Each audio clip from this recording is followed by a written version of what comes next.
The candle had burned low enough that tallow pooled around its base, a pale puddle on the scarred oak of the table. Eddard Stark barely noticed. The night pressed close to the tall, narrow windows of the Tower of the Hand, and beyond the glass the lights of King's Landing glittered like scattered embers, clinging to the slopes that led down to the black ribbon of the Blackwater Rush. The city muttered and groaned in the dark. Laughter from some late-drinking tavern, distant shouts, the bark of a dog. But all of it seemed worlds away from this lonely room and the heavy, hateful book before him. The lineages of the great houses of Westeros had never interested Ned Stark until they became a weapon. The book was thick as a maester's pride, its leather cracked, its pages smelling faintly of dust and age and the oil of many hands. It had sat forgotten on a shelf in the small council chamber until the dead hand of Jon Arryn reached back from the grave and closed Ned's fingers on its spine. "The seed is strong," Jon had murmured with his last breath, so the stories said. Ned had not been there to hear it, but he had the words all the same, like a stone under his tongue. He turned another page with a slow, careful motion. Baratheon. Again. Steffon Baratheon. Black of hair, strong as a bull. His children. Robert, Stannis, Renly. All dark. Their children or the promise of them. Little Renly's line yet empty. Stannis's carefully penned in by the maester's quill. Robert's sprawling and messy. A proud, ink-heavy tree of Baratheon strength. All of them dark. Always dark. The seed is strong. Robert Baratheon's face rose in his mind. Laughing on the road as they rode south, tankard in hand, fat now but still bearing the shadow of the young warhammer-wielding giant Ned had followed against the Dragon King. Dark hair, dark beard, blue eyes that could be soft with love and hard with rage. A Baratheon through and through. Ned stared down at the neat, precise script and saw other faces overlay the ink. Gendry, with his arms like tree trunks despite his youth, hammering steel in Tobo Mott's cluttered forge, sweat running down his face, black hair hanging over blue eyes as clear as a northern sky. The girl at the armorer's with the same coloring. The slow-eyed babe in flea bottom who had clutched at his finger. They had all been Robert's get, scattered like seeds in poor soil, but true to the line. And then there were the royal children. He did not need their names to see them. Joffrey Baratheon, standing in the training yard with Ser Sandor Clegane looming nearby, a wooden sword in his hand and a sneer on his lips. Myrcella Baratheon, sweet and shy, her laughter like bells. Tommen Baratheon, pudgy and earnest. Golden, all of them. Their hair shone like sunlight on Lannister steel. Their eyes were green as summer fields. The candle crackled softly. Ned realized his hand had tightened on the page, his knuckles pale. He forced himself to breathe, to loosen his fingers.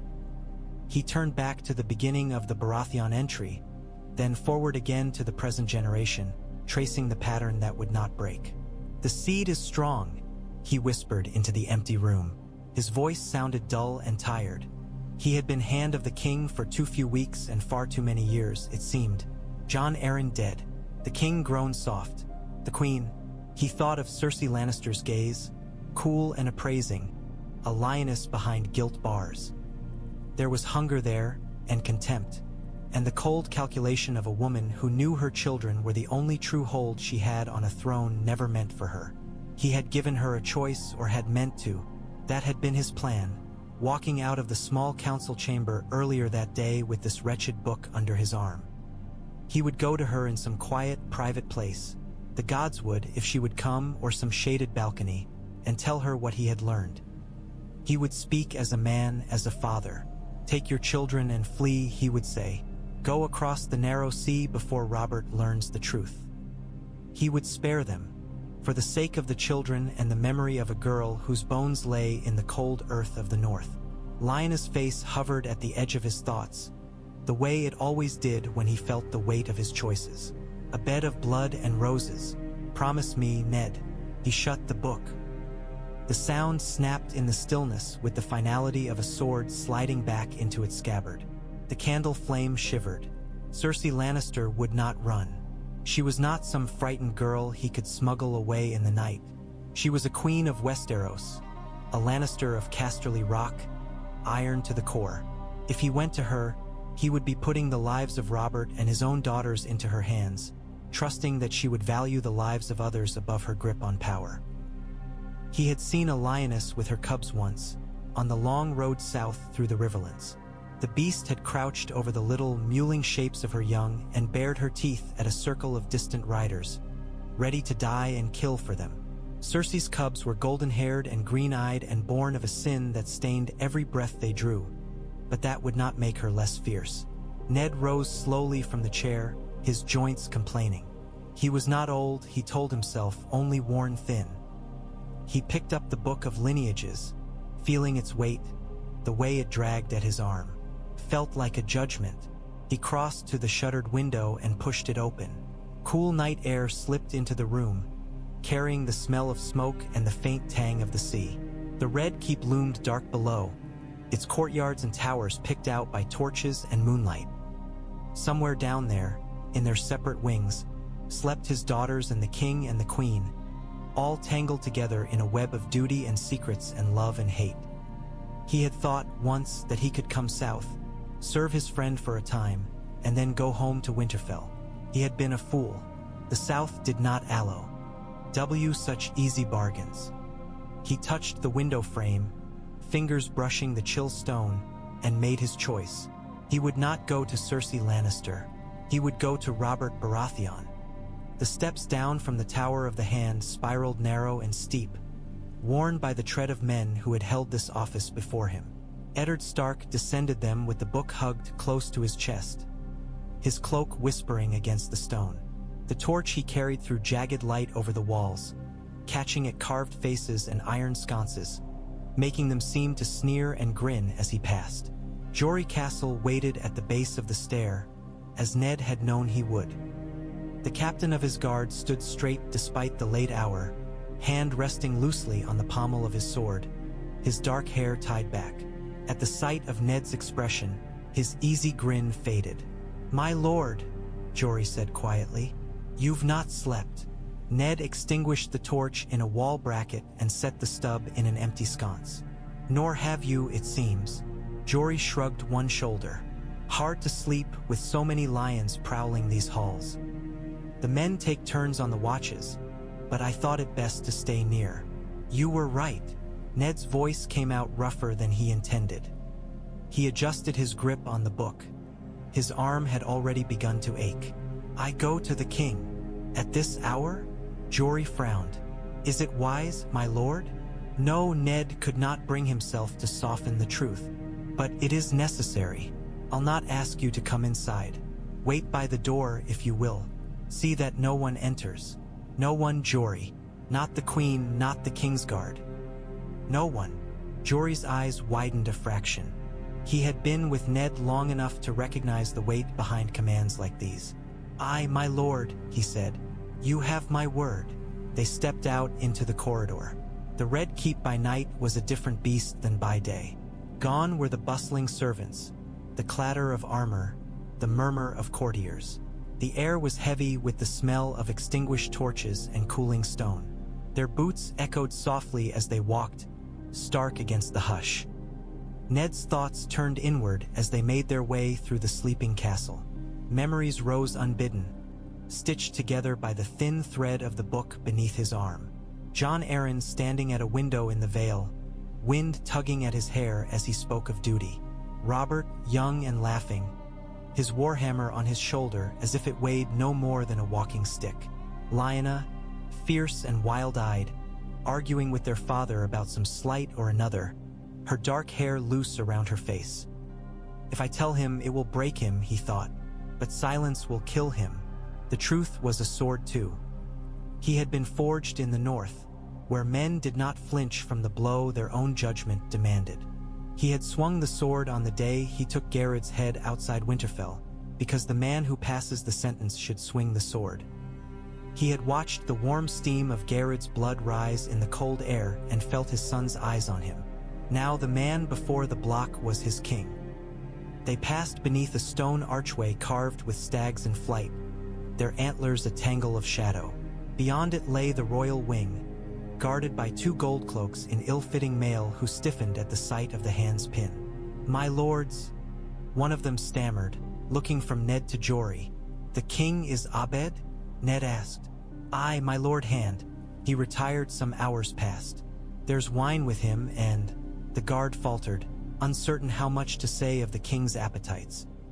"I know what there is with him," Ned said, more wearily than sharply. "Stand aside. I'll see him. The king gave no orders to. The hand of the king requires no invitation to attend his liege." Jory cut in, his tone deceptively mild. "If you'd like to dispute that, I'm sure his grace will be glad to discuss it with you when Lord Stark wakes him." The guards exchanged a nervous glance. Whatever irritation they might have felt, neither seemed eager to be the one named in a story about refusing the hand entry. They stepped aside. Ned inclined his head in thanks. Jory followed him a few steps farther, then stopped at the door to the king's chambers. "You're sure you want no one with you?" Jory asked quietly. "Not even me?" Ned rested his hand on the door, feeling the thick oak and iron beneath his palm. For a heartbeat, he considered asking Jory to come inside, to stand as witness. But what transpired between him and Robert Baratheon tonight would be heavier than oaths and swords. No other man should bear it. "Wait outside," he said. "Let no one pass. If Ser Jaime Lannister comes with his white cloak and a smile, tell him the king is occupied with his hand." Jory's mouth twitched, but he sobered quickly. "Aye, my lord." Ned took a breath, feeling it scrape down his throat. He lifted the latch and stepped into the king's chamber. The smell hit him first. Wine, sweat, roasted meat, and the faint sourness of a man who had drunk himself past the point of caring. The king's chamber was large enough to house a northern hall, its walls hung with tapestries of stags and battles and hunts. Now the stags seemed to leap and rear in the flickering torchlight as if trying to escape the close air. Robert Baratheon lay sprawled across the great bed like a felled oak. His tunic was unlaced, exposing a chest gone soft and thick with hair, and one boot hung half off his foot. An empty flagon dangled from his hand, the last drops of wine staining the sheets beneath it. A platter sat on a nearby table, picked clean but for a strip of fat and a gnawed bone. For a moment, Ned saw not the king of the 7 kingdoms, but the boy who had once shared a pallet with him in the Eyrie, snoring louder than any man ought, one arm thrown over his face as if to ward off daylight. Time had added weight and scars and grievances, but some things did not change. "Robert," Ned said. The king stirred and grunted, but did not wake. Ned set the book down on a small table beside the bed and crossed to the hearth. The fire had burned low. He took up a poker and stirred it until the coals glowed brighter, feeding them a couple of new logs from the stack. Flames licked up, chasing the shadows from the corners of the room. It felt wrong, somehow, to speak such truths in the near dark. He turned back. "Robert." This time he put steel in the word. The sound cut through the haze of sleep and wine. Robert snorted, blinked blearily, and rolled onto his back. His eyes opened, unfocused at first, then sharpening on the figure before him. "Ned?" he rasped. His voice was thick. "7 hells, what hour is it?" "Late enough," Ned said. "Or early if you prefer. You've drunk yourself to bed, but the realm has not slept." Robert made a dismissive sound and tried to sit up. The flagon slipped from his hand and clattered to the floor. "The realm can go hang. I hunted today. My leg's near to killing me." He lifted it a little, wincing. "Cersei says I'm too fat to chase boar any longer." "You believe that?" Ned did not answer. Robert squinted at him, frowning. "You've that look," he muttered. "The one you wore when I'd knocked some knight on his arse at the tourney and you'd spotted the widow he'd left behind. Gods, don't tell me someone's died." "Someone did," Ned said quietly. "Jon Arryn. I thought that might concern you more than it has." Robert's mouth tightened. For a heartbeat, pain flashed through his eyes, naked and raw. Then he reached for bluster like a shield. "I mourn Jon," he snapped. "More than any man knows. I drink, yes, I hunt, yes, I fuck when I can still manage it, because that's what a king has left when his friends die on him and the small folk whine for bread. Don't you come in here lecturing me, Ned. I did not come to lecture you, Ned said. He felt very tired. I came with something Jon Arryn left behind. He gestured to the table where the book lay. Robert followed the motion and frowned. What's that? Another of Varys's pretty tales? Some bloody account of grain yields. He made a show of annoyance, but curiosity had woken in him. It always did where secrets and the past were concerned. Ned stepped forward and picked up the book. He held it out. The lineages of the great houses, compiled by Grand Maester Mauleon. Jon was reading it before he died. He took particular interest in House Baratheon. Robert snorted. I know my own line. Steffan begot me, Stannis, and Renly. I begot. He waved a lazy hand. Joffrey, Myrcella, Tommen. The rest I don't know or care to know. Why in all seven hells would Jon waste his time on that? Because he saw something in it, Ned said. Something that troubled him. He moved closer to the bed and opened the book to the pages he had marked with a strip of leather.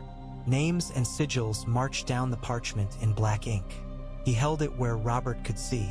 Read, Ned said. I'm no bloody maester, Robert grumbled, but he pushed himself up against the headboard, squinting at the script. His lips moved as he traced a line with one broad finger. Oris Baratheon, black of hair, blue of eye, son of Aegon the Conqueror's bastard, they say. He grunted softly. Old tales. Steffan Baratheon, black of hair, blue of eye. His children. He trailed off, reaching the names. Read aloud, Ned pressed.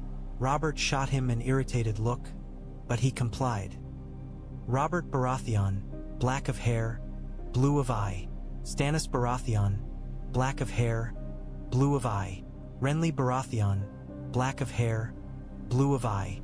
Well, that's no secret. We're a handsome lot, all dark as crows.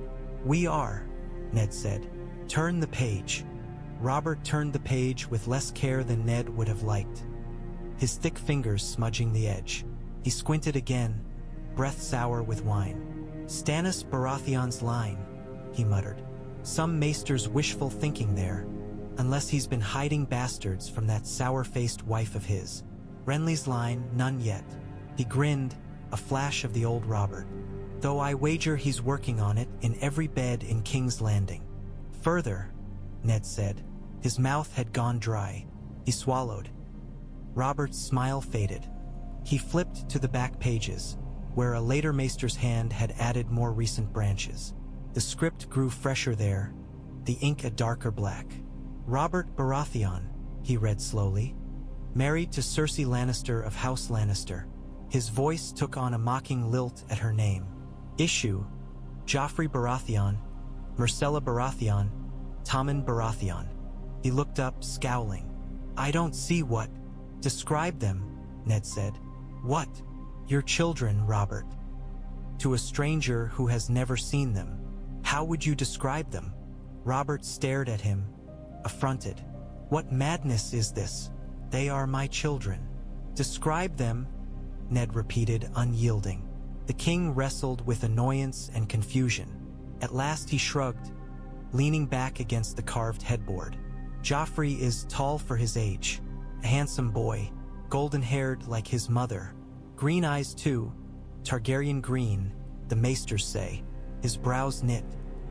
Myrcella, gods bless her, is the prettiest girl in the Seven Kingdoms. Hair like spun gold, Cersei's face softened, her eyes green again. He frowned deeper. Tommen's younger, softer, fair-haired though. You've seen them, Ned. Why are you making me prattle like an old grandmother? Ned let the silence stretch between them until it took on weight. Then he closed the book with a soft thud. The seed is strong, he said. Robert blinked. The words meant nothing to him yet. Ned saw it. What? The king asked. Jon Arryn's last words, Ned said. Or so the stories tell. The seed is strong. I know what they say, Robert snapped. I thought it some nonsense about kingship, about my bloody duty, as if I needed reminding. What has that to do with my children? Everything, Ned said. He took a breath. The air in the room seemed suddenly thin as mountain air, and he remembered another time, another choice. A girl on a bed of blood, her fingers clutching at his hand. Promise me, Ned. I have seen your other children, he said quietly. Not the ones born in wedlock, the bastards scattered through the city. Gendry, the black-haired boy at Tobo Mott's forge, the girl at the armorer's, the babe in Flea Bottom. They all bear your stamp, black of hair, blue of eye, the true seed of House Baratheon. Robert's expression wavered between pride and discomfort. I sowed a few fields, he admitted. Lords do, kings more so. I never denied it. You could not, even if you wished to, Ned said. The proof is written on their faces, as it is written in this book. He opened it again, thrusting it gently toward Robert. House Baratheon, black of hair, blue of eye. Every son, every daughter, as far back as the ink goes. Robert scowled down at the page as if it had personally offended him. You're repeating yourself, Ned. Get to the point. Ned looked at him, at the man he had followed into rebellion, the friend he had bled beside. He thought of Robert on the Trident, his warhammer crashing into Prince Rhaegar's chest, rubies scattering like drops of blood into the river. He thought of Lyanna's empty bed when they brought her home. The point, Ned said, is that your lawful children are none of these things. He spoke the words as if passing sentence, low and even. Joffrey, Myrcella, and Tommen are not your children. For a long moment, the room was utterly still. Even the fire seemed to hold its breath, flames wavering but not crackling. The city's distant noises faded to nothing. There was only the harsh sound of Robert's breathing and the dull thunder of Ned's own heart in his ears. Then, slowly, Robert laughed. It was not his usual booming, infectious roar. This sound was strained, thin and brittle at the edges, as if forced up from somewhere that did not want to give it. He slapped one hand against his thigh and shook his head. 7 hells, Ned, he said. That may be the cruelest jape you ever tried. Did Renly put you up to it? Or Littlefinger? He snorted. The imp would think it clever, I'll wager. Not your style, though. You never did know how to tell a joke. I am not jesting, Ned said. The laughter died. Robert's eyes narrowed, blue turning to chips of ice. Say that again. I will not repeat it, Ned replied. Once was hard enough. Veins stood out along Robert's temple. You come into my bedchamber in the dead of night, he said slowly. Wake me from my sleep, thrust some dusty old book at me, and tell me that the children I have raised, the heirs I have given this realm, are not mine. His voice rose with each word until it cracked like a whip. Do you have any notion of what you are saying? Yes, Ned said. More than you, perhaps. I have lived with a secret before, one that burned as hot as this. I will not live with this one as well. Robert swung his legs over the side of the bed and heaved himself to his feet. He swayed for a heartbeat, then found his balance, towering over Ned. He smelled of wine and meat and old sweat, but beneath it there was still the iron tang of the warrior he had been. You accuse my wife of adultery, he growled. You accuse the queen of the 7 kingdoms of treason against her king. You call my sons bastards, my daughter a whore's get. Do you think I will stand here and listen to that from any man, even you? I accuse no one, Ned said. I repeat what the evidence shouts from every page of that book and from every bastard's face. You ask what I am saying? I am saying that your children bear no Baratheon blood. Lies, Robert snarled. Spittle flew from his lips. Cersei is proud, vain, spiteful. I'll grant you that, but she is no fool. She would not cuckold a king. Who then?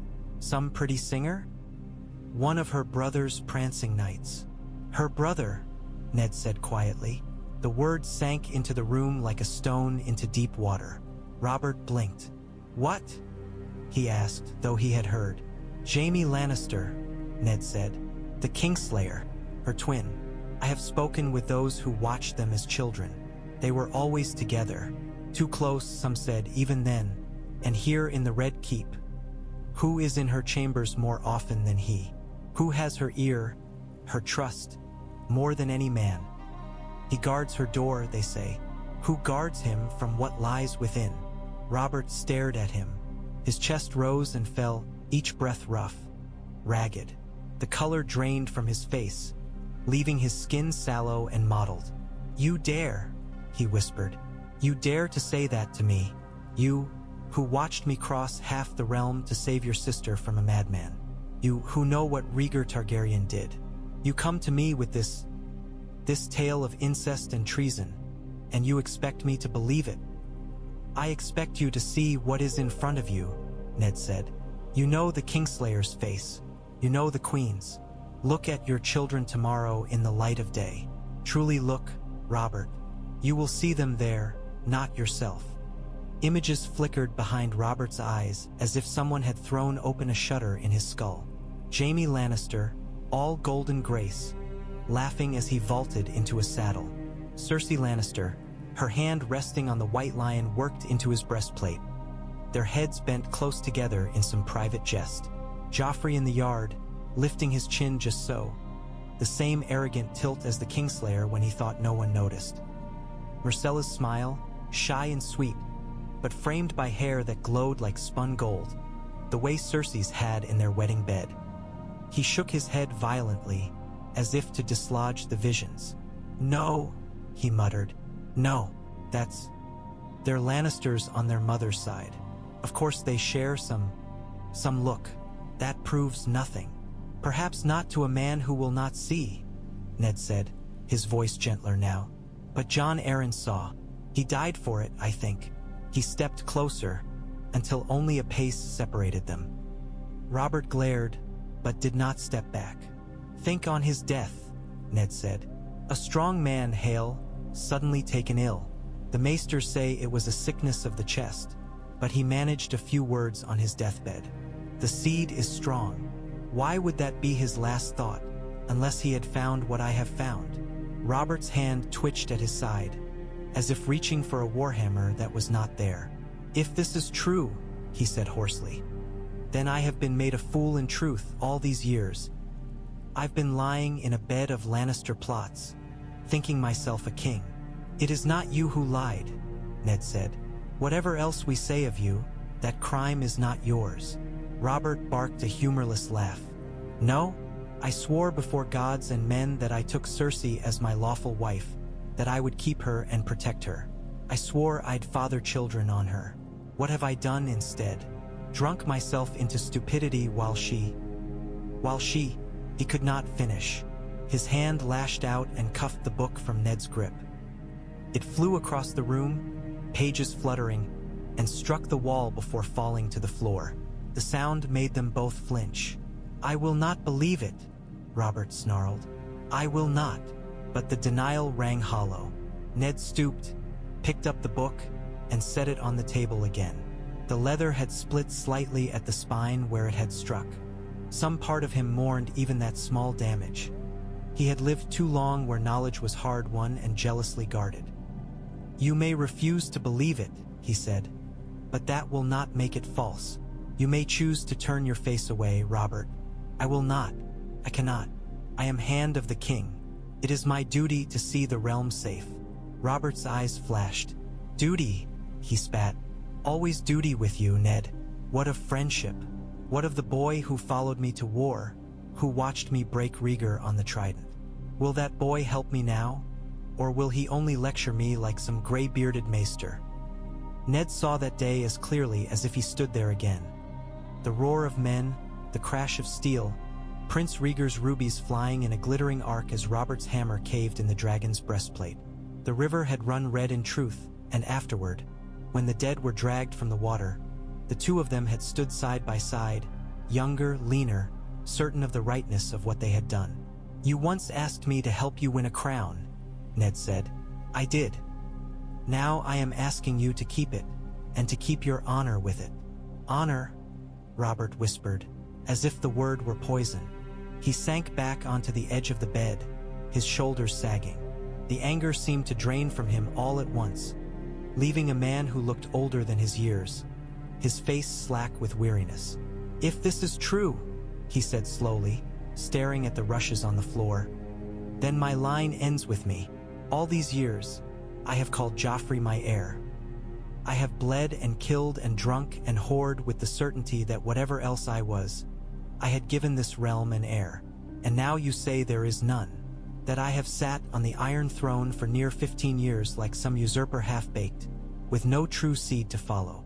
He laughed, a hoarse, broken sound. "I took that throne from the Targaryens because their line had grown twisted and mad. And now you tell me my own house has been rotted from within by the same sin." Ned thought of the Targaryens, brother wed to sister for generations. He thought of the charred bones in the throne room, the empty sockets in skulls that had once been kings. The wheel turned, Catelyn liked to say. The same sins came around again, cloaked in different colors. "There is still your blood," he said. "Stannis, Renly, your bastards. You are not without an heir, Robert. Only without the ones you thought you had." Robert lifted his head slowly. "Stannis," he muttered. "Cold as a fish and twice as pleasant. He'll have a field day with this. And Renly." He closed his eyes, as if the thought gave him a headache. 7 hells. Littlefinger will whisper in half the ears in the city before dawn if this gets out. Varys will know before the sun. Tywin Lannister. The name hung between them like a blade. Ned had been thinking it too. Tywin Lannister, Warden of the West, the richest man in Westeros, father to the Queen and her golden son, to the Kingslayer, to the Imp. A man who had once waited until the realm was decided before choosing a side, and had thrown open the gates of King's Landing not for love of Robert Baratheon, but for love of victory and the chance to put the lion's paw on the new king's shoulder. "He will not take this lightly," Ned said. "He'll raise the West," Robert growled, some of his anger returning. "Call it slander, call it treason. March on my damned city if he thinks he can get away with it. Lannister pride will not suffer this." "Then we must act before he does," Ned said. Robert scrubbed a hand over his face, fingers rasping through his beard. When he lowered it, he looked less like a man on the verge of striking something and more like one trying, for once, to think. "What would you have me do then?" he said. "You've dropped this on my head like a cask of wine. Now tell me how to drink it without choking." Ned drew a slow breath. He had turned the possibilities over and over in his mind during those long hours with the book. None of the paths were easy. All led into blood one way or another. "First," he said, "you must live. No more drunken hunts with half the court stumbling beside you. No more boars and strong wine. If you die now, with this truth half-spoken, the realm will tear itself apart. Cersei will move to put Joffrey on the throne at once. Tywin will back her with all his wealth and swords. Stannis will claim the crown by law. Renly will not stand aside quietly. We will have another war of 5 kings before the ashes of the last have cooled." Robert grimaced. "You always did know how to cheer a man. Second," Ned went on, as if he had not spoken, "you must secure the city. The City Watch must know that their loyalty lies with you, not with any gold that Cersei or her father might pour into their coffers. The Kingsguard must be reminded that they serve the king, not the queen. Men like Barristan Selmy will stand with you, but others... Ser Jaime's cloak may be white, but his heart is Lannister red. He must be kept away from the queen." "Kept away?" Robert's mouth twisted. "I ought to have his head on a spike." "Not yet," Ned said. "If we move openly against him without proof beyond what we see in the children's faces, Tywin will cry foul to half the realm. Better to separate them quietly. Give Ser Jaime some command that takes him from the city. Send him to the Trident to guard against bandits. Anywhere that is not outside the Queen's door." Robert grunted. The thought of command, of war, seemed to steady him somewhat. "I could do that," he said slowly. "Send him with 100 men to the Riverlands. Say I fear rebellion from some Tully bannerman." He snorted. "They'd choke on that, but they'd do it. Third, Ned said, you must speak to your brothers. Stannis has long suspected something. He searched for bastards with Jon Arryn. He will not be surprised by this truth, only angered that he was not told sooner. Renly will be Renly. He will see opportunity where others see danger. If you do not guide their steps, they will choose their own paths, and those paths may run at cross purposes. Robert's gaze drifted to the window, where a sliver of black sky showed between heavy curtains. You mean to pen me in the city with ravens and councils while others ride and fight? He muttered. I mean to keep you alive, Ned said. For the sake of your realm and for the sake of the friend I followed to war. The Robert Baratheon I knew would not slink off to die in the woods while his enemies circled his throne. Robert barked a short laugh, more genuine this time. You know how to prick a man where it hurts, Stark. He pushed himself to his feet again, more steadily now. He crossed to the window, threw back the curtains, and stared out at the sleeping city. The lights below seemed small from this height, fragile and scattered. I never wanted this, he said quietly, more to himself than to Ned. I wanted Rhaegar dead, Lyanna safe, a house full of sons with black hair and my smile. I wanted to drink and fight and fuck and have the realm love me for it. Somewhere along the way, all of that turned to ash. And now you tell me that even the sons I thought I had are not mine. Ned stepped to stand beside him. The air through the window was cooler here, touched by the faint scent of salt and the far-off whisper of waves against the cliffs. I cannot give you back what you lost, he said. I cannot make your children yours in truth. All I can do is tell you what is, and stand by you while you face it. For a long while they stood without speaking. The silence between them was not easy, but it was familiar. They had shared silences like this before, in camps before dawn and in halls after funerals. It was the space where choices settled into bone. The children, Robert said at last, his voice roughened. Joffrey, Myrcella, Tommen. He swallowed. Whatever bed they were conceived in, whatever sin lies at their birth, they are still children. They look at me and see their father. What am I to do with them, Ned? Kill them? Cast them out into the streets? Give them to the faith to be made septons and septas and pretend that wipes away what was done. Ned thought of Sansa and Arya, asleep in their chambers at opposite ends of the castle. He imagined someone coming to him with a book and a cold truth, telling him that they were not his, that their faces did not bear his blood, that his years of love and care were founded on a lie. His stomach turned. They are innocent of their parents' crimes, he said. I will not counsel their deaths. I pray I never live to see such a day, but they cannot sit the Iron Throne. That much is clear. To allow it would be to set a lie in steel and say to the realm that blood and law and honor mean nothing. Robert exhaled, a shuddering breath. I am not a cruel man, he muttered. I've done cruel things, but I'm no Ares. I don't take joy in burning babes. His fingers flexed slowly on the stone of the windowsill. If I spare them, others will call for their heads. Tywin will not let them be exiled quietly. He'll claim they're rightful or die making the claim. And Cersei, he broke off. The name seemed to choke him. We will deal with Cersei, Ned said.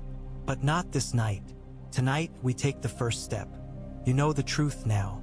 Tomorrow we begin to act on it. Robert turned his head to look at him. His eyes, in the faint light, seemed suddenly older than any maester's. You speak as if this is some campaign plan, he said. Form the line here, send the cavalry there, keep the king safe in the center. That war I understood. Swords and men and banners.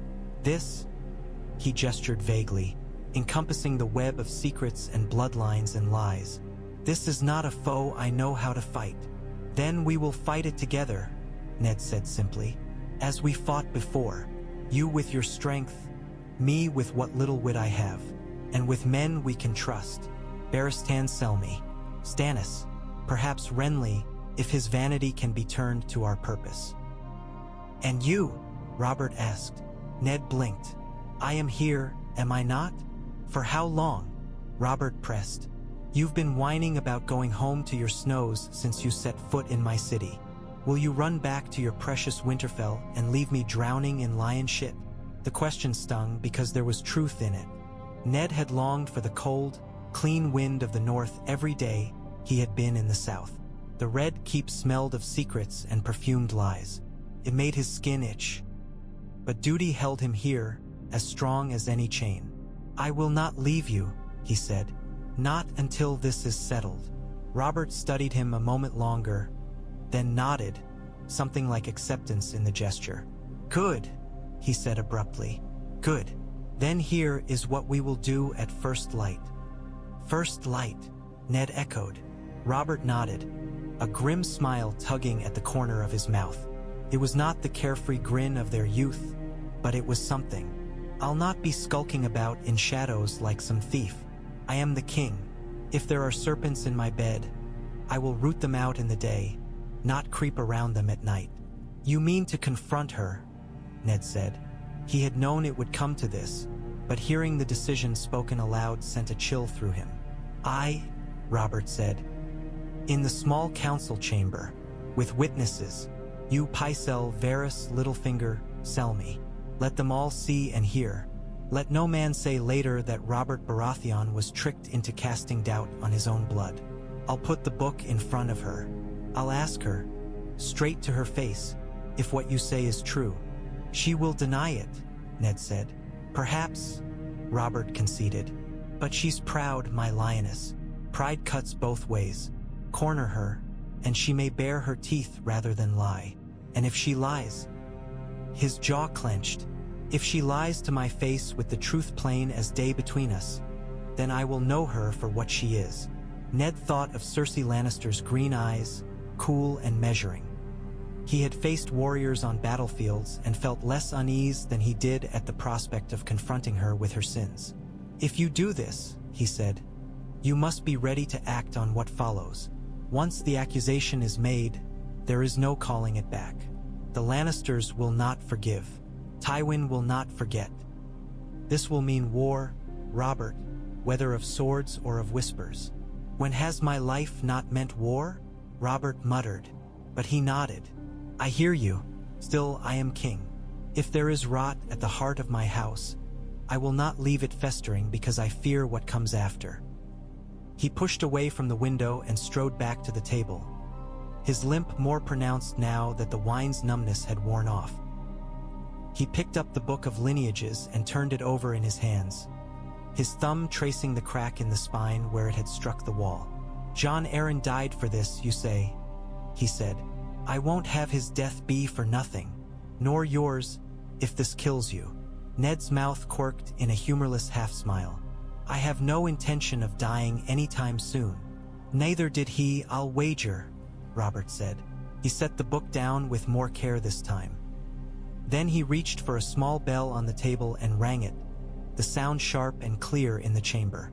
A moment later, a servant poked his head in, eyes wide. Your Grace. Wine, Robert said. Good wine, not that swill you brought earlier. And send for Ser Barristan. Tell him the king would have words with him at first light. No, before that. Tell him to come now quietly. Yes, your Grace. The servant darted away. Ned frowned. What would you do with Barristan at this hour? Ask him a question, Robert said. The man's been watching my back since before half these pups were weaned.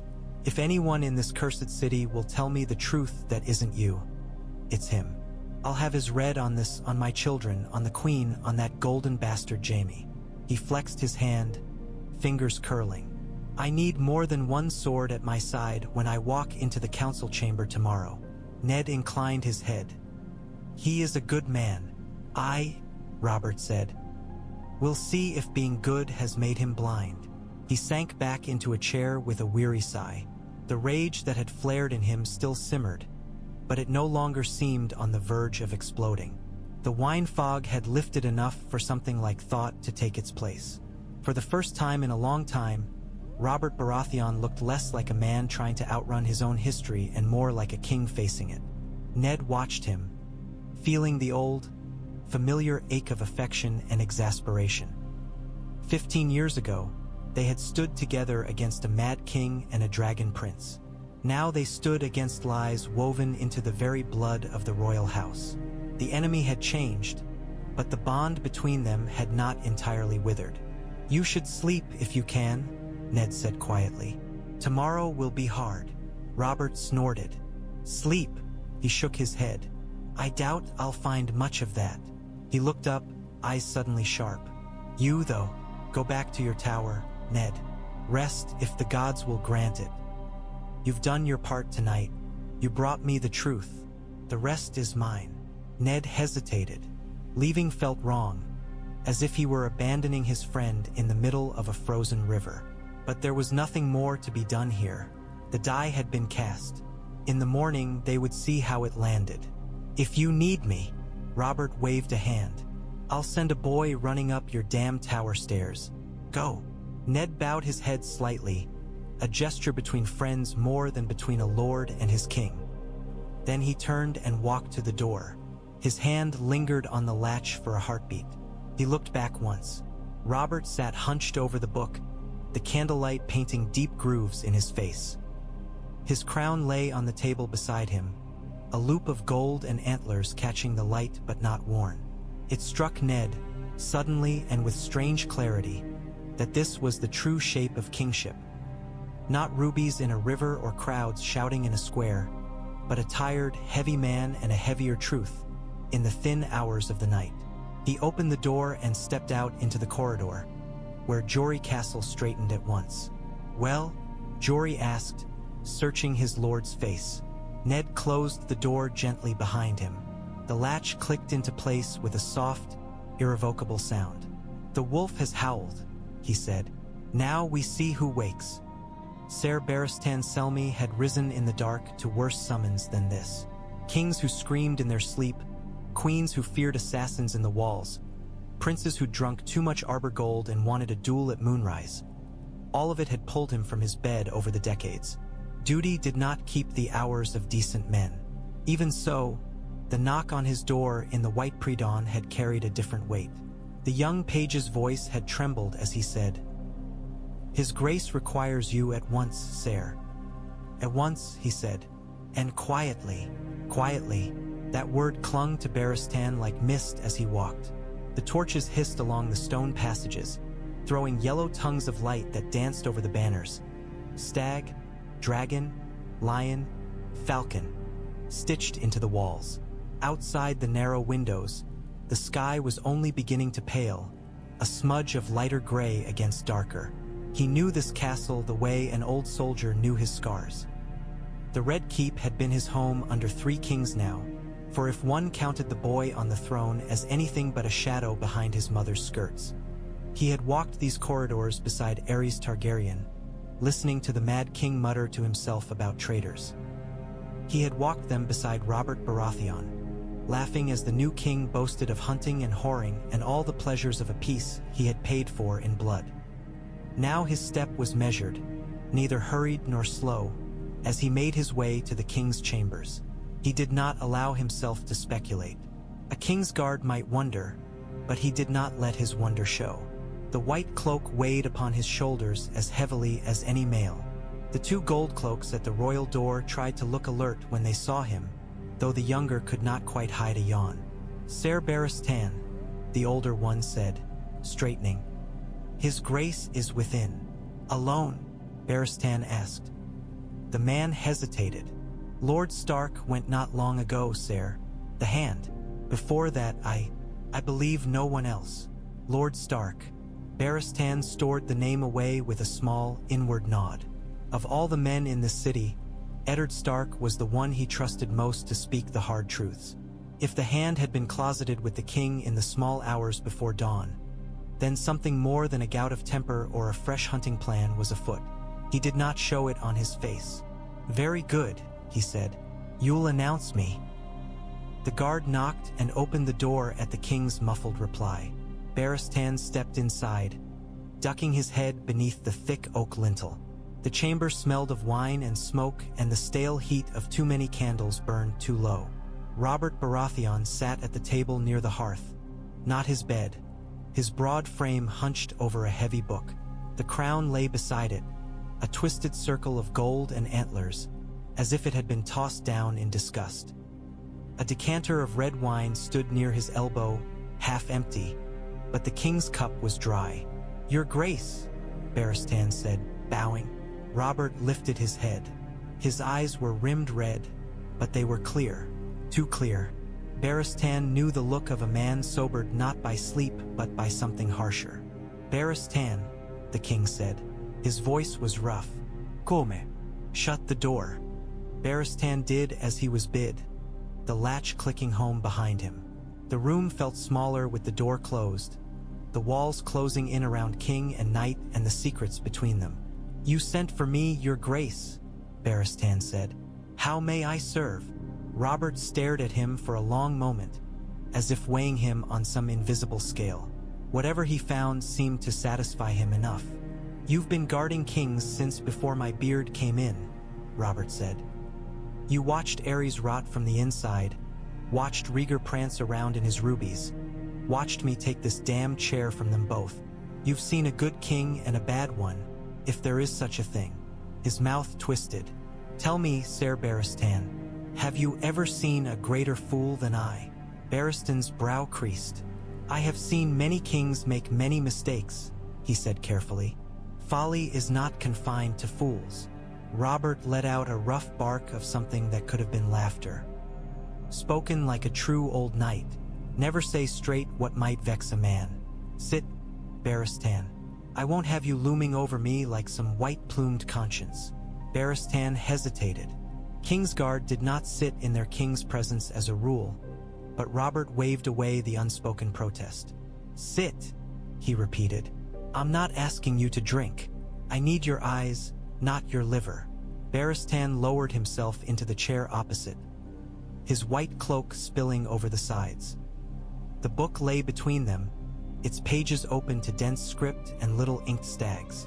Robert jabbed a thick finger at the parchment. "House Baratheon," he said. "Black of hair, blue of eye, as far back as any quill can reach. My father, my grandfather, my bastards. All the same." His mouth twisted. "But not my legitimate children. Not Joffrey, not Myrcella, not Tommen." The word legitimate came out like a curse. Barristan's heart gave a small, sharp kick. He had seen the children often enough, running through the halls with their septa or playing at swords with the hound glowering nearby. Golden, all of them, so like the queen, so unlike their roaring, dark-haired sire. "His Grace seems troubled," Barristan said slowly. "Has someone questioned there?" "I question them," Robert cut in. The softness went out of his face, leaving something hard and dangerous. "Lord Eddard Stark brought me proof out of this damned book, and out of the faces of my own get scattered through the city. He says the seed is strong. In every bastard I ever left in my wake, he says, there I am. But in the ones that lay in the royal cradle, there's no trace of me at all." He leaned forward. "Look at me, Barristan. You've known my face these 15 years and more. You've seen the boy, the man, the king. Now answer me, as a knight sworn to truth as well as service. When you look at Joffrey, do you see me?" The question was a trap, whatever answer he gave. Barristan felt it and despised it, but truth did not bend itself around pitfalls. He thought of Joffrey's sharp chin, his high, narrow face, the pale lashes framing those green eyes. "No," Barristan said quietly. "Not as I see it in some others." Robert's eyes narrowed. "Some others? My bastards, you mean?" Barristan inclined his head a fraction. "There is a boy at the armorer's, Gendry. I have seen him once or twice in the yard. He has your look." Robert's jaw clenched. "Aye, Stark mentioned him." He spat the words as if they tasted foul. "And the girl, and the babe. Black hair, blue eyes, like a curse.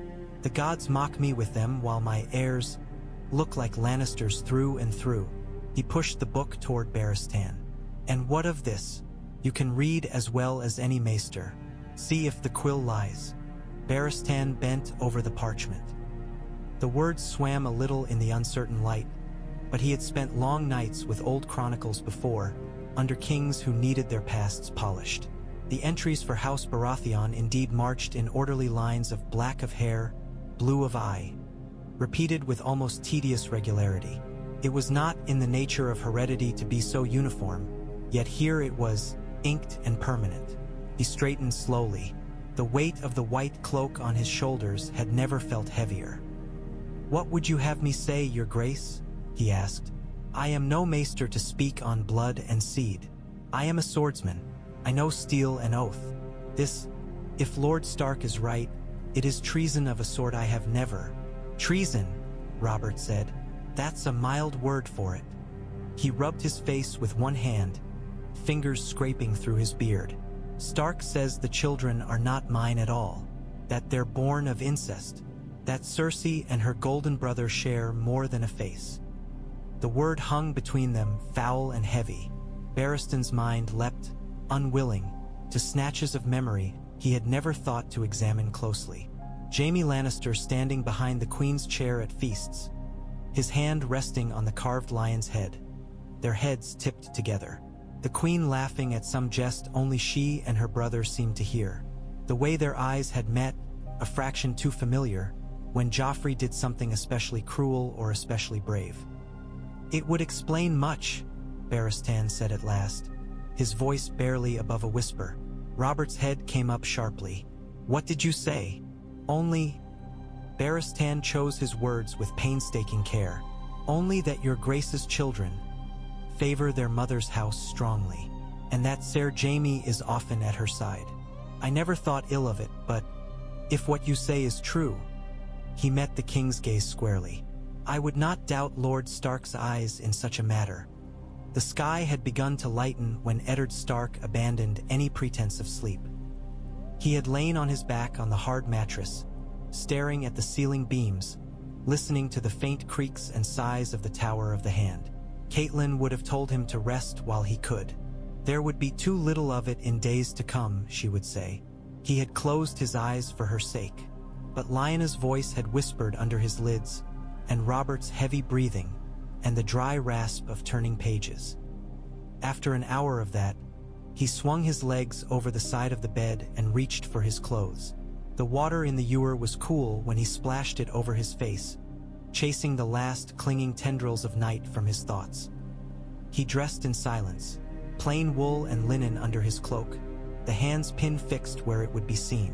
He strapped Ice's smaller cousin, the sword he wore in the south, to his hip. The great sword was in its rack, wrapped in oiled leather. He did not need its size here. The weight of his office was burden enough. On the table near the window, the letters waited. He had sat there after leaving Robert, the candle burning low, and written until his hand cramped. One to Catelyn, his words carefully chosen, saying as much as he dared and less than he wished. Another to Maester Luwin at Winterfell, instructing him to keep the ravens close and the men watchful, to have Robb take more of the day-to-day command of the castle. A third, shorter and harsher, to Stannis Baratheon on Dragonstone, telling him that the questions he and Jon Arryn had asked were not without answer. He had written to Renly Baratheon as well, though that letter had been the most difficult. Renly was vain and charming, full of easy smiles and easier promises, but he was still Robert's brother, still a lord of the realm. If war was to be averted, the king's kin must be kept as close as possible, their ambitions channeled, not left to fester in dark corners with men like Littlefinger whispering in their ears. Now he lit a fresh candle and melted wax on each folded parchment, pressing the direwolf seal into the scarlet pools. The wax cooled and set under his thumb. Words turned to weight. Letters became little stones that might shift the realm's balance when they flew. "My lord!" Jory Castle's voice came from the doorway. Ned looked up to see him stepping in, helm tucked under his arm, sword at his hip. Dark smudges under his eyes betrayed a night as sleepless as Ned's own. "Jory," Ned said, "you stayed. Where else would I be?" Jory offered a tired grin. "Your orders were clear enough. No one in to the king's chambers last night. No one tried, though." "No lions prowling?" Ned asked. "Not that we saw." Ser Barristan went in not long after you left, with the king's own summons. Came out half an hour ago looking like a man who'd swallowed a spear sideways. Ned grimaced. That at least matched his expectations. And the queen, asleep in her own bed as far as the servants say, Jory replied. Her maid came whining about the hour they'd have to wake her to dress for the council. Nothing amiss there. Not yet. Yet, the word hung between them. Ned tied the last bundle of letters, carried them to the raven cage in the corner, and passed them to the maester's boy who waited there, eyes wide. These are for Winterfell, Dragonstone, and Storm's End, Ned said. No delays. The birds must fly as soon as the maesters deem it safe. Yes, M-Lord, the boy stammered, clutching the letters as if they were hot iron. When the boy had gone, Ned picked up his cloak. Jory moved to help him fasten it. It was an old habit, born of northern winters where fingers numbed too quickly to tie knots well in a gale. The king means to confront the queen before the council? Jory asked, voice low. In the council, Ned said, before witnesses. He will lay the book before her and ask her to deny what we both know to be true. He thought of Cersei's green eyes, the way they narrowed when challenged. She is not a woman who bears public humiliation well. There is danger in cornering a lioness. If she comes at you, she'll find steel between you, Jory said simply.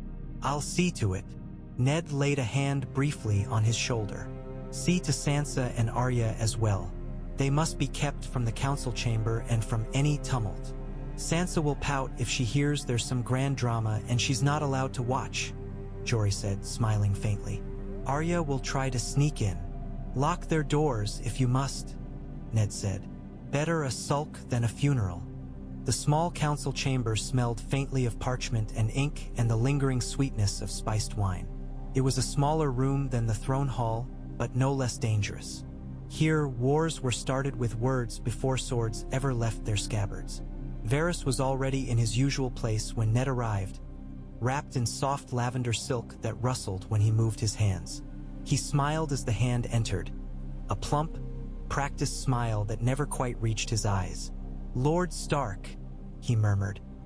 You are abroad early. The North must indeed be a harsh land if Dawn finds you so eager. Dawn finds me working, Ned said. Eagerness has little to do with it. Peter Baelish lounged in his chair a moment later, green cloak clasped with a mockingbird pin, beard neatly trimmed. His gray-green eyes flicked over Ned, taking his measure for the 100th time. I had a most amusing dream last night, Littlefinger drawled. In it, the hand of the king burst into the small council chamber waving a book and accused half the realm of treason. Best keep such dreams to yourself, my lord, Ned said. Else some might think you wish them to come true. Littlefinger's smile sharpened. Oh, I wish for many things. Treason is rarely one of them. Too messy. Grand Maester Pycelle shuffled in, beard brushing his belly, chain of office clinking softly. He eased himself into his chair with a wheeze and a series of small, pained noises. His eyes were rheumy, but they still darted quickly around the table, noting who was present and who was not. Renly Baratheon entered with a swish of green and gold, his doublet rich with embroidered stags. He looked freshly washed and scented, dark curls damp at his temples, a contrast to the gray figures around him. He flashed Ned a quick, roguish grin. Good morrow, Lord Hand, he said. The king bade me attend early. He spoke of some important matter to be discussed. I confess, you have me curious. You are not alone in that, Varys murmured. Ser Barristan Selmy stood at the door rather than sit, white cloak falling in straight lines, hand resting lightly on the hilt of his sword. At a nod from Ned, he shut the door and took up position behind the king's empty chair. The servants had been dismissed. No pages, no cupbearers, no scurrying boys to fetch wine or fresh candles. The room felt bare without them, stripped to wood and stone and men. The queen, Ned asked. Her grace is dressing, Varys said. I sent word as the king commanded. She will join us presently. Presently? Littlefinger echoed, the corner of his mouth quirking. Which, in a queen's reckoning, may be when the sun stands at its height. She'll come, Renly said lightly. Cersei loves nothing so much as an audience. Indeed, Varys agreed. And what better stage than the small council chamber, with all the kingdom's most important men as her witnesses? There was a double edge in his tone that made Ned's skin crawl. He moved to the chair at the king's right hand and sat, resting his palms on the polished wood. His reflection stared back at him from the table's sheen, blurred by knots and grain. The antlered chair at the head of the table remained empty. The door opened at last, and Robert Baratheon strode in. He had dressed with more care than usual. His doublet was of heavy black velvet, the golden stag snarling on his chest picked out in thread that caught the light. The crown rested on his brow, the antlers casting small shadows on his wide forehead. He had belted on a sword, though the council chamber rarely saw naked steel. Behind him came Cersei Lannister.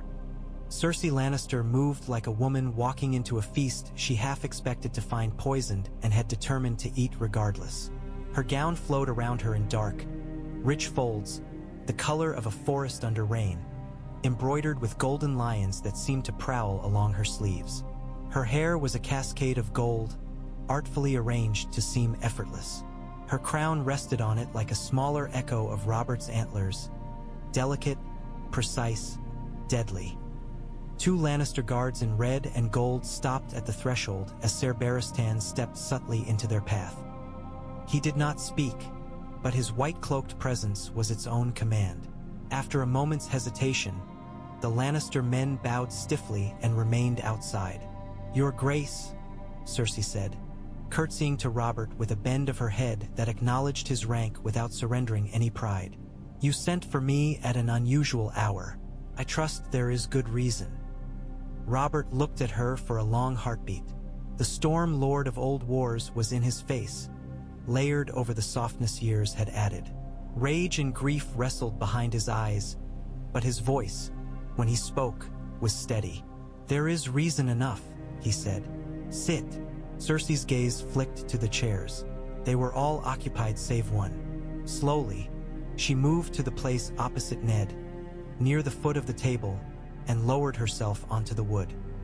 She placed her hands in her lap, fingers folded, the green silk of her sleeves whispering against the polished surface. Around them, the other men watched. Pycelle's lips moved soundlessly, as if in prayer. Renly shifted in his seat, sudden unease in his eyes. Varys folded his hands and lowered his gaze, but nothing about him suggested humility. Littlefinger leaned back, steepling his fingers, the faintest hint of anticipation at the corners of his mouth. Robert drew breath. "I have called you here," he said, "because I have been made a fool in my own house. I have sat this throne for 15 years, trusting in what I see before me, in my wife, in my children." He looked around the table, daring anyone to speak. No one did. "Last night, my hand brought me a truth I did not want to hear. But a king who turns his face from truth is no king at all." Cersei's eyes slid to Ned and back to Robert. "And what truth is this?" she asked. Her tone was mild, but there was iron under the silk. Robert picked up the book from the table beside him. Its leather cover looked small in his large hand. He held it up for all to see. "Grand Maester Mallion's record of the noble houses," he said. "You've seen it, I've no doubt. You and Jon Arryn both." Pycelle made a small, choked sound. "Your Grace, if I may." "You may not," Robert snapped. "You'll speak when I bid you, Grand Maester, and not before." He slapped the book down in front of Cersei. The sound cracked in the chamber like a whip. "Read," he said. Cersei did not lower her eyes. "I am no maester," she said coolly. "If there is something you wish me to see, Your Grace, you may point it out like a septon teaching his letters to a child." Robert's hand twitched, as if tempted to reach across the table and seize her by the throat. He restrained himself with visible effort.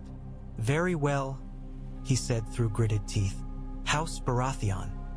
Steffan, my father, black of hair, blue of eye. His son Robert, me. black of hair, blue of eye.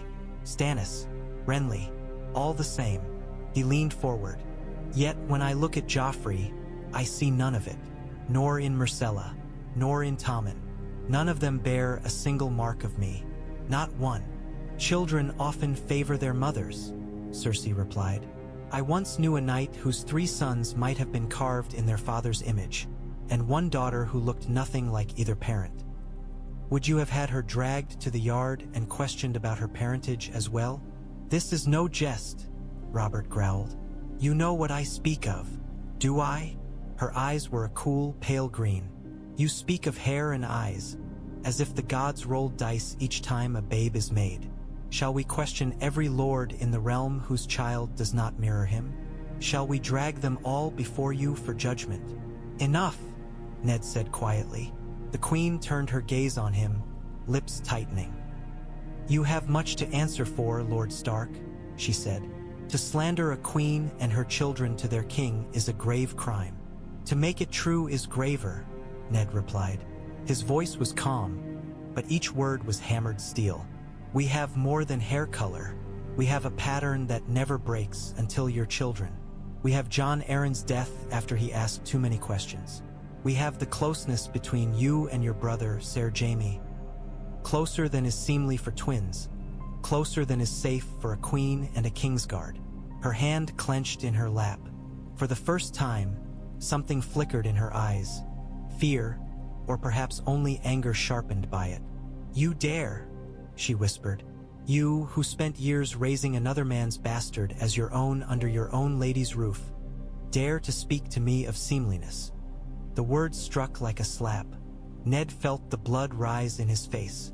The room seemed to tilt for a heartbeat, Winterfell's cold stones and Catelyn's quiet, hurt eyes rushing up from memory. He kept his voice level. We speak of the king's children, he said. Not of mine. We speak of bastards, Cersei countered. You judge mine while hiding yours. Enough, Robert roared. He surged to his feet, the chair scraping back. We are not here to pick over Stark's sins, real or imagined. We are here for yours. Cersei rose as well, meeting his height with sheer force of will. I am your wife, she said coldly. If you have a charge to lay at my feet, lay it openly, not with half-words and hair color. Robert's hands were fists at his sides, the knuckles white. When he spoke, his voice was low, but it carried more weight than any shout. Is Joffrey my son? He asked. Truly and in all ways? The question hung in the air like a drawn blade. Silence stretched. The crackle of the fire in the hearth sounded obscenely loud. Outside the windows, the pale wash of morning light crept higher. Cersei's eyes never left his. Her jaw worked once as if she chewed something bitter. Then she smiled. It was not a pleasant expression. You once told me, she said, on our wedding night, that you took me for my father's name and my brother's beauty. You spoke Lyanna's name in your cups and in your sleep. You never looked at me without seeing someone else. Her voice hardened. And now you ask if the children that came from my body are yours? I do, Robert said. Then no, Cersei said. The word was soft. It might have been a lover's murmur. It struck like a mace. Renly made a small, strangled sound. Pycelle's hand flew to his mouth. His chain clinked. Even Littlefinger's composure flickered for a heartbeat, a hint of genuine shock breaking through the mask. Varys merely folded his hands more tightly. Robert went very still. He did not seem to breathe. Say it again, he said. No, Cersei repeated more clearly. Joffrey is not your son, nor Myrcella, nor Tommen. They are mine. They are Lannisters. Her chin lifted. You were too drunk and too busy rutting in brothels to notice. Why should I give you what you never truly wanted? For a heartbeat, no one moved. The world narrowed to the king and the queen, the space between them crackling with something hot and lethal. Then Robert's hand came up. It was a big hand, the hand that had once swung a warhammer heavy enough to shatter steel and bone. It moved now with frightening speed, fingers curling, palm flattening into a blow that would have broken cheekbones and teeth. Maybe more. Ned was closer. He lunged from his chair, one hand grabbing for Robert's wrist. Ser Barristan moved at the same instant, white cloak flaring as he seized the king's upper arm. The impact of muscle and bone jarred through them both. Robert's momentum faltered, dragged off its path. His hand missed Cersei's face by inches, the wind of it stirring her hair. "Let go of me," Robert bellowed, straining against them. His teeth were clenched, spittle at the corners of his mouth. "By the gods, you'll do nothing you cannot live with afterward," Ned gritted out. Robert's arm felt like iron under his fingers. "Do you mean to kill her in front of half your council? She deserves." Robert choked on the rest. His face was purple with fury. With an effort like lifting a log from a river, Barristan and Ned together dragged his arm back, forcing him a step away from the table. Cersei had not flinched from the blow that almost landed. She stood very straight, chin high, a red mark blooming on her cheek where the edge of Robert's hand had grazed her. "If you strike me," she said, her voice like carved ice, "do it properly. I have no use for half measures." "You admit treason to my face and speak of half measures?" Robert snarled. "Treason?" she repeated. "You call it treason that I chose to give my children a father who would care for them, who would not smash their heads against a wall when he was drunk, who would not leave them to the care of hired wenches while he wallowed in his own self-pity. If there is treason here, it began when you made vows with a dead girl's name on your tongue." "Enough," Ned said again. The word came out harsher. "Whatever wrongs lie between you as man and wife, the law is clear. Children born of incest, children claiming a crown that is not theirs, this cannot stand." "Law?" Cersei hissed. "You speak to me of law in a kingdom stolen in rebellion. Where was law when you and this usurper pulled down the rightful king?" "Where it always is," Ned said. "In the hands of men who dare to wield it. You have confessed your grace. Before the king, before the hand, before the council. The realm will need to know what has been done in its name. The realm will know what you choose to tell it," she said, "and what my father chooses to answer with." Silence descended like a heavy cloak. The fire in the hearth popped and hissed, sending up a shower of sparks that faded before they touched the stone. Grand Maester Pycelle cleared his throat, a wet, congested sound. "Your Grace," he quavered, looking from Robert to Cersei and back again. This is a grave matter indeed. Incest, false heirs, a queen's confession. 7 above, the faith will. The faith will keep its nose where I tell it," Robert said. His voice was dangerously calm now. "I am the king, not the High Septon, not Tywin, not the bloody stranger himself. Me." Renly leaned forward, fingers pressed white against the table's edge. "Brother," he said cautiously. "Whatever else, this cannot be shouted from the rooftops without thought. If the realm hears at once that Joffrey is no true heir, the lords will begin choosing sides before you finish your breakfast. Stannis will do as I command," Robert snapped. Renly's jaw tightened. "He never has before." "Silence," Robert said. It was not a shout, but it carried. He looked to Ned. In that moment, with the fury banked in his eyes and the weight of the crown heavy on his brow, he resembled the young warlord Ned had followed, a man standing on the brink of a choice that would shape more than his own life. "What does the law say?" Robert asked.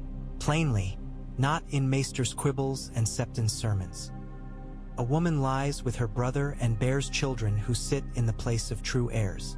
What is their doom?" Ned had considered that question in the darkest hours of the night. "Traditionally," he said slowly, "such children are disinherited at best. At worst," he swallowed, "at worst they share their parents' punishment. Fire in some houses, the sword in others." Pycelle made a strangled protest. "Your Grace, to speak of harming the children." "I will not," Robert cut in.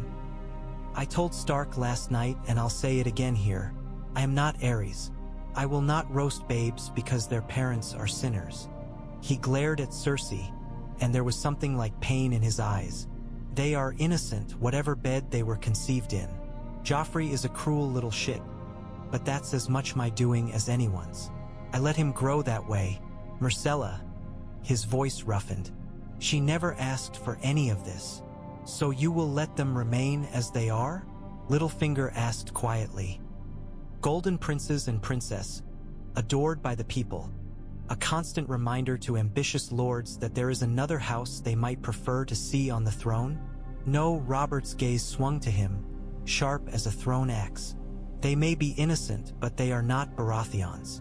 They will not sit the Iron Throne. They will not be named my heirs. Those honors will go where they belong. He drew a breath. To Stannis.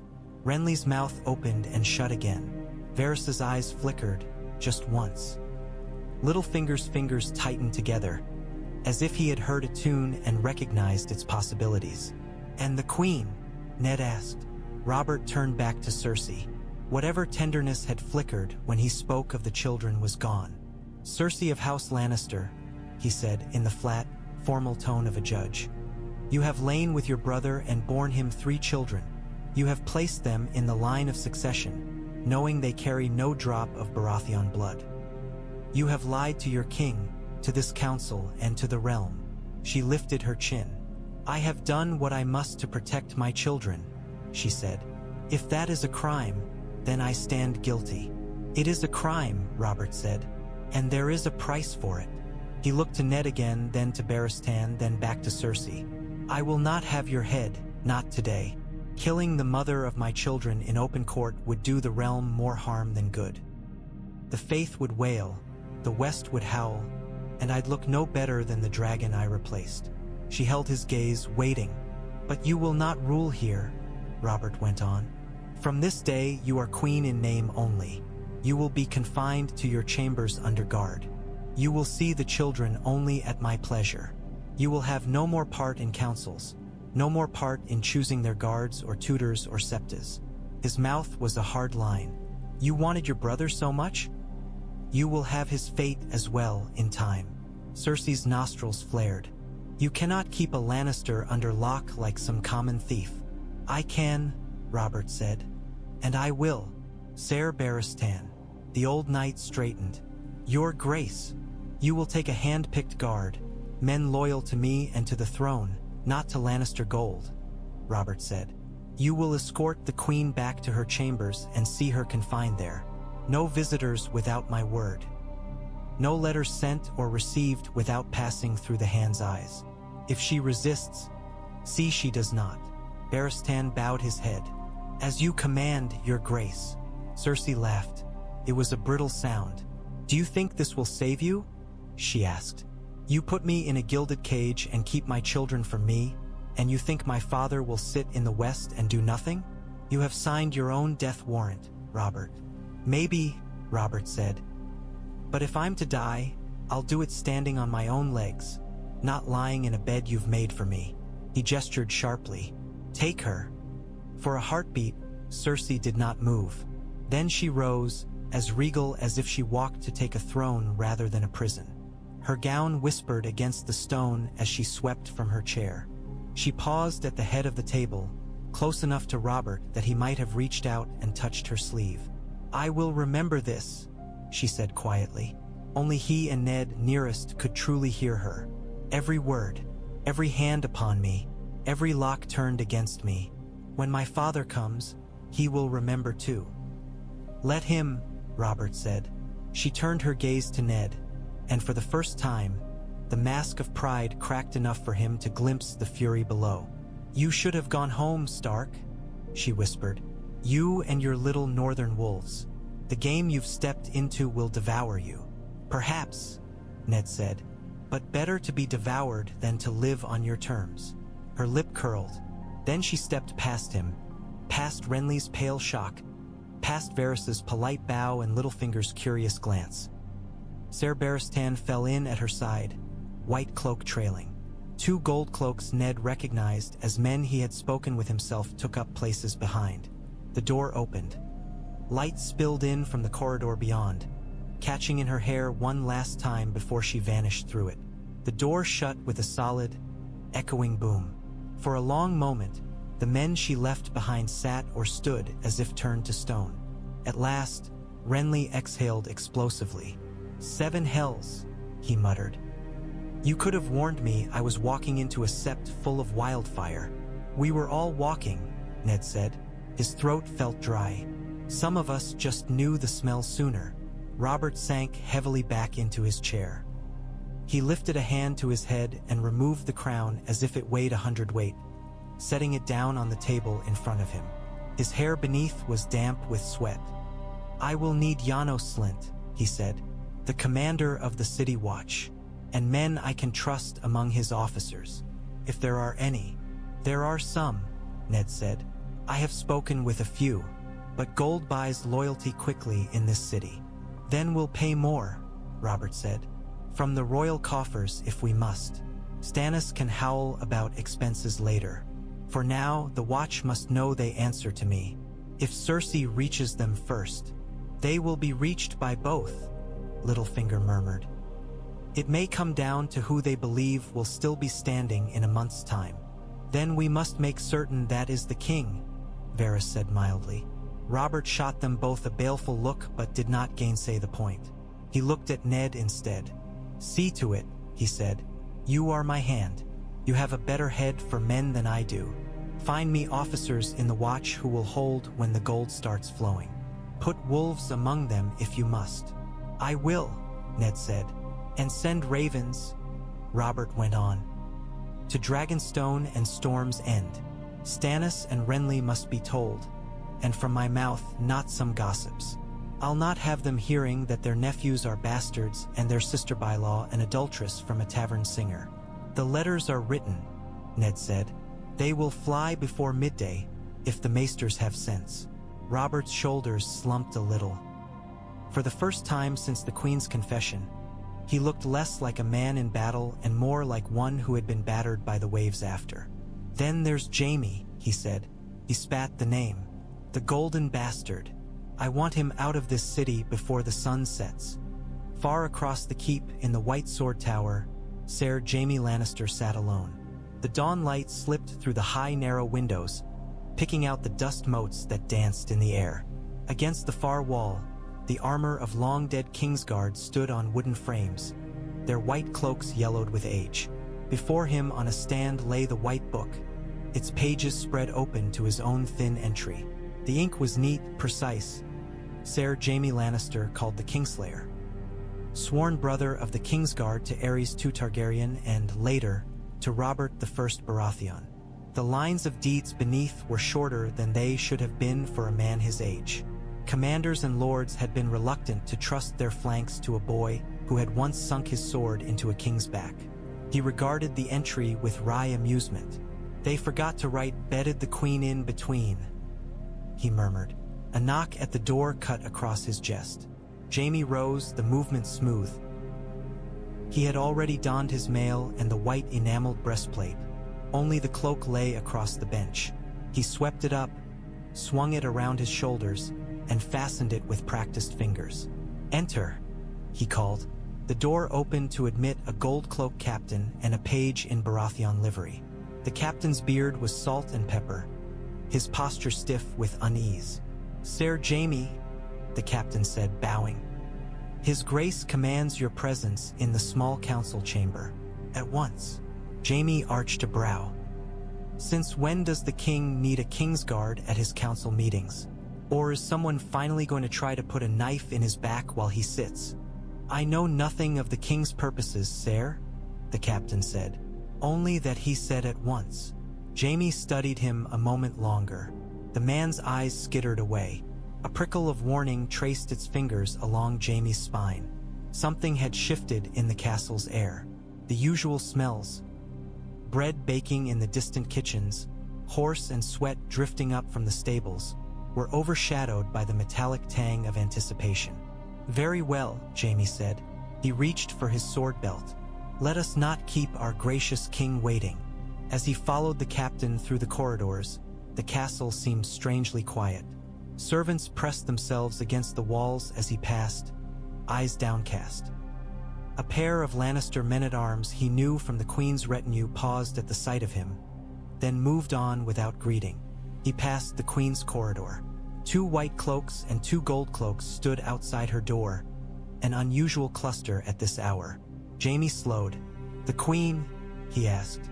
One of the king's guard, Ser Meryn Trant, shifted uneasily. "Confined to her chambers," he muttered.